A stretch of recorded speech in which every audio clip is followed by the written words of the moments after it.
क्या कुछ कहोगे? विचक्षण ज्ञान विद्यापीठ कहते तो है बहुत अच्छा हॉस्टल है, स्कूल है, सब कुछ अच्छा है। बट एज एन हॉस्टलर मैं अपने कुछ एक्सपीरियंस बता रही हूँ। जैसे कि फर्स्ट डे आई थी, लग रहा था कि नहीं कर पाऊँगी, नहीं रह पाऊँगी हॉस्टल में। पर जैसे ही मतलब फ्रेंडली हुई सबसे, तो लगा ही नहीं कि ये हॉस्टल है, लग रहा था कि मेरा दूसरा घर है।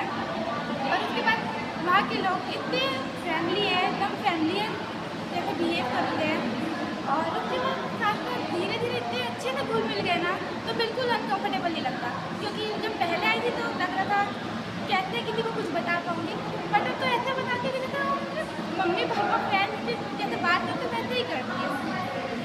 सच कहूँ तो मेरे मम्मी पापा को जितनी बातें नहीं पता ना मेरे बारे में, उतने मेरे फ्रेंड्स को पता है आने के बाद। पढ़ाई के बारे में क्या कहेगी विचक्षण जैन विद्यापीठ की? पढ़ाई वो तो बहुत अच्छी है। टीचर क्लास में आते हैं, ऐसा लगता है कि कोई फ्रेंड ही अपने आप को समझा रहा है।